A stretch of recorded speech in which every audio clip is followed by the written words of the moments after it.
Primary নিয়োগ পরীক্ষাতে voice চেঞ্জের উপরে 2 মার্ক থাকে এবং প্রত্যেকটা বছর 2টা করে ভয়েস করতে বলা হয়। তো আজকে আমরা সেই 2 ধরনের ভয়েসের একটা সাধারণত দেখে থাকবেন যে ইম্পারেটিভ সেন্টেন্সের ভয়েস করতে বলা হয়। তো আমরা সেই ইম্পারেটিভ সেন্টেন্সের ভয়েস করা শিখবো আজকে, এবং সেটা অবশ্যই শর্টকাট টেকনিকে এবং মাত্র 7টা স্টেপ ফলো করে সব ধরনের ইম্পারেটিভ সেন্টেন্সের ভয়েস আমরা করতে পারবো। তো প্রিয় শিক্ষার্থীবৃন্দ, ওয়েলকাম টু সানিস পাঠশালা। আশা করি সবাই আল্লাহর রহমতে সুস্থ এবং স্বাভাবিক আছেন। আজকে আমরা যে ইম্পারেটিভ সেন্টেন্সের প্যাসিভ করব সেজন্য যে 7টা স্টেপ, আমরা সেই 7টা স্টেপ একটু দেখে নিই। দেখুন, প্রথমে বলা হচ্ছে 1 নম্বর স্টেপটা হলো লেট লিখব, 2 নম্বর স্টেপটা নেগেটিভ শব্দ থাকলে লিখব, অর্থাৎ বাক্যের ভিতরে যদি বাক্যটা যদি নেগেটিভ হয় সেক্ষেত্রে আমরা দেখতে পাবো যে নট থাকবে কিংবা নেভার থাকবে, এই জাতীয় শব্দ থাকবে, তো সেই শব্দটা আমরা 2 নম্বর ধাপে লিখব। 3 নম্বর ধাপে বলা হচ্ছে অবজেক্টই লিখব। 4 নম্বর ধাপে বলা হয়েছে বি লিখব, অর্থাৎ এখানে সবসময়ই বি লিখতে হবে, অ্যামিজার ওয়াজ আর এগুলো কখনোই আসবে না, এটা মনে রাখতে হবে। 5 নম্বর স্টেপে বলা হয়েছে মেইন ভার্বের V3 করবো, অর্থাৎ V3 বলতে মেইন ভার্বের পাস্ট পার্টিসিপল বলা হয়েছে, অর্থাৎ আমরা মেইন ভার্বটাকে পাস্ট পার্টিসিপল করবো 5 নম্বর স্টেপে এসে। আচ্ছা, 6 নম্বর স্টেপে বলা হচ্ছে যে প্রিপোজিশন বাই অথবা ফর লিখব। 7 নম্বর স্টেপে বলা হয়েছে লেটের পরের অবজেক্টটি লিখব। এখানে দেখুন 2টি স্টার মার্ক আছে এবং স্টার মার্ক দিয়ে লাল কালিতে আমি লিখছি কি যে লেট যুক্ত ইম্পারেটিভ সেন্টেন্সের ক্ষেত্রে 6 ও 7 নং করব।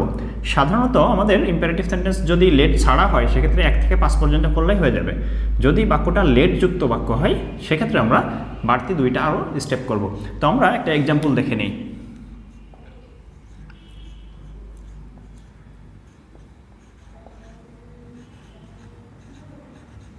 প্রিয় শিক্ষার্থীবৃন্দ, আপনারা দেখতে পাচ্ছেন একটা imperative sentence, open the door, দরজাটি খোলো, এটা আদেশ করা হয়েছে।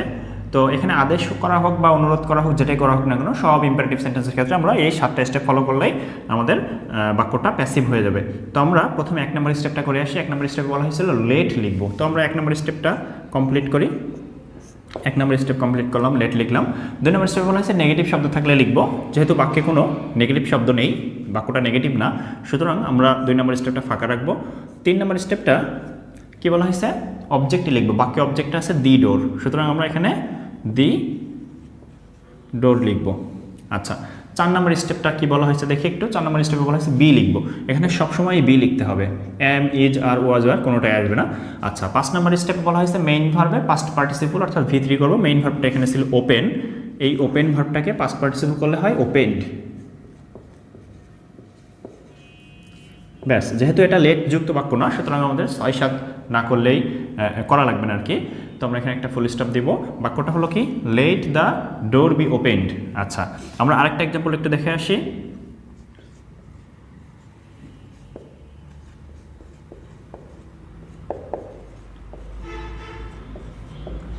আচ্ছা, এখানে বলা হয়েছে do not open the door, দরজাটি না খুলতে বলা হয়েছে, নিষেধ করা হয়েছে এখানে, অর্থাৎ এটা নেগেটিভ একটা শব্দ, সুতরাং এটাও আমরা ওই 5টা স্টেপ, 7টা আছে, তো এটা যেহেতু এটাও লেটযুক্ত বাক্য না, সুতরাং আমরা 5টা স্টেপ করব। তো প্রথম স্টেপে বলা হয়েছে লেট লিখব, আমরা লেট লিখলাম।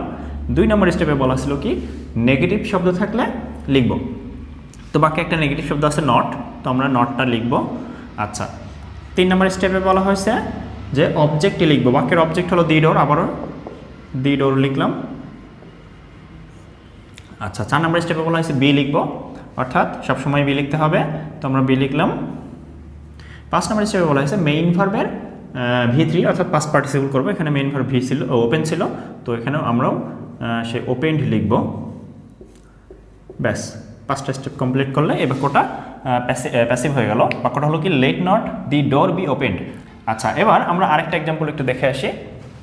তো ডিয়ার স্টুডেন্টস, আপনারা আরেকটা এক্সাম্পল দেখতে পাচ্ছেন যে লেট হিম প্লে ফুটবল, এটা লেট যুক্ত একটা ইম্পারেটিভ সেন্টেন্স। তো আমাদের বলা ছিল কি যে লেট যুক্ত ইম্পারেটিভ সেন্টেন্সের ক্ষেত্রে 6 ও 7 নং করবো। এর আগে কিন্তু আমরা 5 নম্বর স্টেপ পর্যন্ত করছিলাম, তো এটা যেহেতু লেট যুক্ত ইম্পারেটিভ সেন্টেন্স সেক্ষেত্রে আমাদের 1 থেকে 7 পর্যন্ত করা লাগবে। তো আমরা 1 নম্বর স্টেপটা করি। 1 নম্বর স্টেপে বলা ছিল কি যে লেট লিখব, আমরা 1 নম্বর স্টেপ কমপ্লিট করি, লেট। 2 নম্বর স্টেপে বলা ছিল কি নেগেটিভ শব্দ থাকলে তা লিখবো, বাকি দেখুন বাকি কোনো নেগেটিভ শব্দ নাই, সুতরাং আমরা 2 নম্বর স্টেপ করবো না। 3 নম্বর স্টেপে চলে যাবো আমরা। 3 নম্বর স্টেপে বলা আছে কি অবজেক্টই লিখবো। আচ্ছা, এখানে উল্লেখ্য যে এই বাক্যে 2টা অবজেক্ট আছে, এখানে ভার্বটাও 2টা আছে, কারণ লেট একটা ভার্ব, লেট ভার্বটার অবজেক্ট হলো হিম, প্লে এটা হলো মেইন ভার্ব, মেইন ভার্বের অবজেক্টটা হলো ফুটবল। তো আমাদেরকে 3 নম্বর স্টেপে যে অবজেক্টের কথা বলা আছে এটা হলো আসলে মেইন ভার্বের অবজেক্ট। তো প্লে এর অবজেক্ট হলো ফুটবল, সুতরাং আমরা এখানে ফুটবল শব্দটা লিখব। আচ্ছা, 4 নম্বর স্টেপে বলা আছে কি যে বি লিখব, তো আমরা এখানে বি লিখে দিলাম। 5 নম্বর স্টেপে বলা আছে মেইন ভার্বের ভার্ব 3 পাস্ট পার্টিসিপল করব, এখানে প্লে হলো মেইন ভার্ব, প্লে এর পাস্ট পার্টিসিপল প্লেড। আচ্ছা, 6 নম্বর স্টেপে বলা আছে কি প্রিপোজিশন বাই ফর লিখব, আমরা এখানে বাই লিখব। আচ্ছা, 7 নম্বর স্টেপে বলা আছে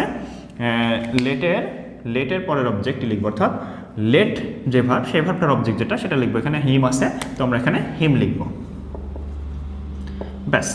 তো আপনারা দেখতে পাচ্ছেন যে যে কোনো ধরনের ইম্পারেটিভ সেন্টেন্স আমরা এই ফরম্যাটে ফেলে অর্থাৎ এই 7টা স্টেপ করে আমরা করতে পারি। আমরা আরেকটা এক্সাম্পল একটু দেখে আসি।